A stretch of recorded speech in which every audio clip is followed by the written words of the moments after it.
बिस्मिल्लाहिर्रहमानिर्रहीम, अस्सलाम वालेकुम नाज़रीन। उम्मीद है आप सब लोग खैर खैरियत से होंगे। इस वक्त दुनिया दो हिस्सों में, दो ग्रुप में तकसीम हो चुकी है। एक जत्था इकट्ठा हो रहा है चाइना के साथ, दूसरा इकट्ठा हो रहा है अमेरिका के साथ। और अमेरिका और चीन में जो सर्द जंग है वो अब गर्मा गर्मी का शिकार हो चुकी है।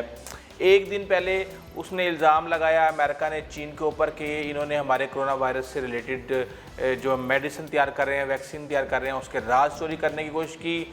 और उसके बाद उन्होंने ह्यूस्टन में जो चाइनीज़ कौंसलेट है उसको वार्निंग दे दी कि आप 72 घंटे के अंदर अंदर इसको खाली करें।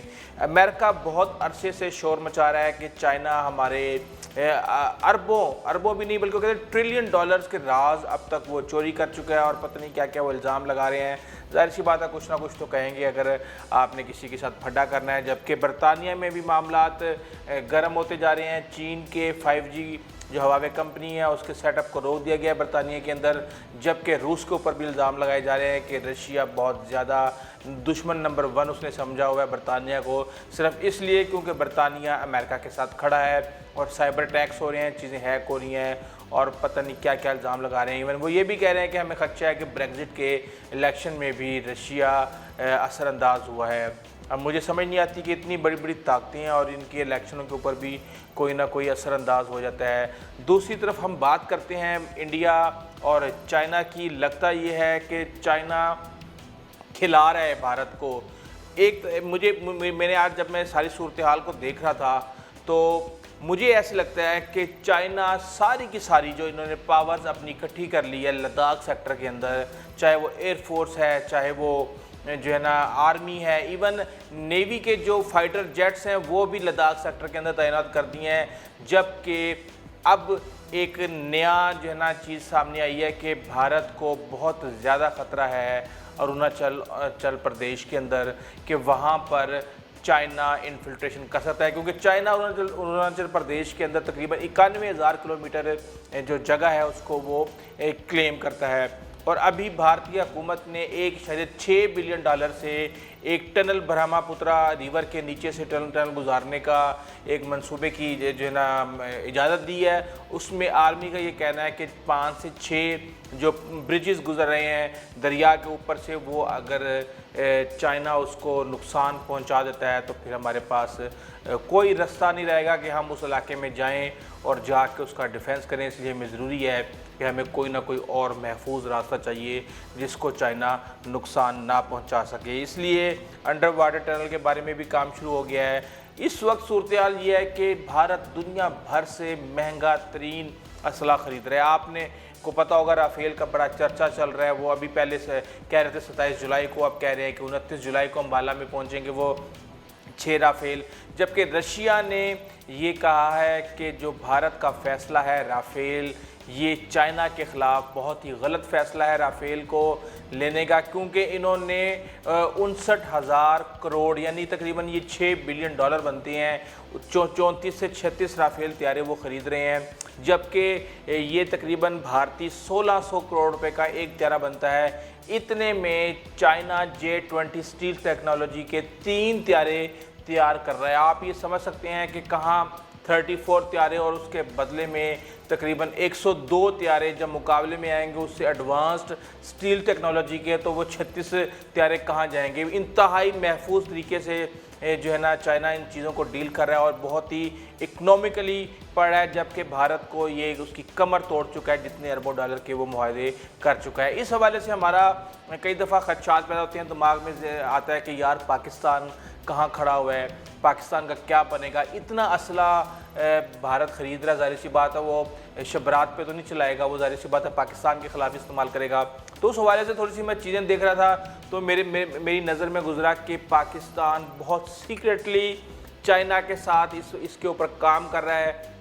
और पाकिस्तान को इवन 8 आब डोज़ें 2028 तक पाकिस्तान को मिल जाएंगी, जो कि बहुत ही एडवांस्ड होंगी। न्यूक्लियर टेक्नोलॉजी वो साथ ले जा सकती होंगी, स्टील्थ टेक्नोलॉजी भी उनके अंदर होगी, उनको ट्रेस करना बहुत मुश्किल होगा। इसी तरीके से मिसाइल डिफेंस सिस्टम पे भी काम हो रहा है, J-17 पे भी काम हो रहा है। 5th टेक्नोलॉजी जो स्टील टेक्नोलॉजी है पाकिस्तान, उसके ऊपर भी फाइटर जेट के ऊपर चाइना से काम कर रहा है। तो अल्हम्दुलिल्लाह हमारा, क्योंकि हम डिफेंसिव मोड में है, हमने कभी भी ये प्लान नहीं किया कि हम भारत के ऊपर हमला करेंगे।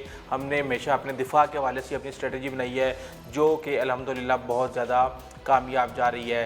पाकिस्तान और चाइना बड़ी प्लानिंग के साथ भारत को दीवार के साथ लगा रहे हैं, और लग ये रहा है कि भारत ने अपने तमाम अखराजात, गरीबों के वेलफेयर, हेल्थ, एजुकेशन, हर तरह का बजट निकाल के वो असला, पटाखे, शुरलियाँ और मिज़ाइल ख़रीद रहा है, जो कि उसके किसी काम नहीं आएगा। क्योंकि आपको पता है कि पिछले दिनों जब ये दावा कर रहे थे कि जी हम 2.5 ममालिक के साथ जंग लड़ने के काबिल हैं, हम एक चाइना के साथ लड़ सकते हैं, एक पाकिस्तान के साथ लड़ सकते हैं, और आधी जंग आप अपने मुल्क के अंदर जो भी आज़ादी की तहरीकें चल रही हैं उनके साथ लड़ सकते हैं। तो उसके कुछ दिन बाद ही खबर आई कि जितना भी असला भारत ने ख़रीद के स्टोर किया हुआ था, कोई 25 साल पुराना है, कोई 30 साल पुराना है, उनकी आपस में वो सिंक नहीं हो पाती, और भारत मुश्किल से अगर इवन पाकिस्तान के साथ भी लड़ना शुरू करे तो 12 दिन से ज़्यादा वो नहीं लड़ सकता।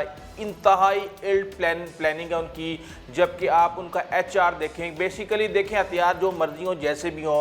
आपने इवन ये एयरफोर्स के हवाले से भी देखा था जब अभिनंदन को हमने गिराया था, कि जहाज़ तो बेशक एडवांस्ड होते हैं, लेकिन उसके अंदर पायलट का भी बड़ा किरदार होता है। पाकिस्तान की जो आर्मी है, नेवी है, एयरफोर्स है, अल्हम्दुलिल्लाह उसके ऊपर पाकिस्तान ने प्रॉपर तरीके से मेहनत की है। पाकिस्तान के अंदर जो टॉप कैरियर के लोग होते हैं, इंतहाई होशियार, लाइक जो इंजीनियर के लिए उनके मेरिट बने हुए होते हैं, उनके डॉक्टर्स के लिए मेरिट बने हुए होते हैं, वो इंतखाब करते हैं पाकिस्तान आर्मी में जाने का, और वहाँ पे वो मेहनत करके एक अपना ब्राइट फ्यूचर बनाते हैं, और वो एक टैलेंट होता है। जबकि हिंदुस्तान के अंदर मसला ये है कि वहाँ पे जो है ना लोग खुदकुशियाँ कर रहे हैं, वहाँ पे कोई भी काबिल आदमी आर्मी में जाने के लिए तैयार नहीं है। और जब टैलेंट जो है वो डिसाइड करता है कि किस तरीके से कौन सी मशीन को कैसे चला के आपने बाजी को पलटना है। तो इस तरीके से HR एक अहम रोल जो है ना अदा करता है,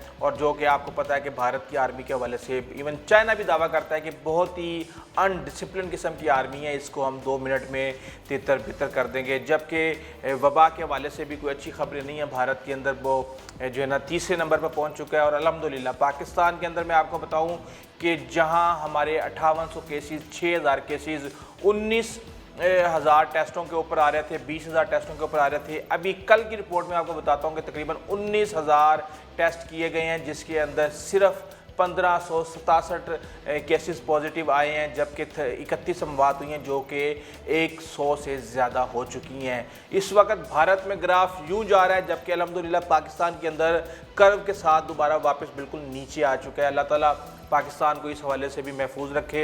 अगर आपको हमारी वीडियो अच्छी लगी है तो प्लीज़ आप हमारे चैनल को सब्सक्राइब कीजिएगा, बेल आइकन को प्रेस कीजिएगा, अपने दोस्तों, इज़्ज़तकारों और हमसायों को खास ख्याल रखिएगा। आइंदा तक इजाज़त दीजिए। अल्लाह हाफ़िज़।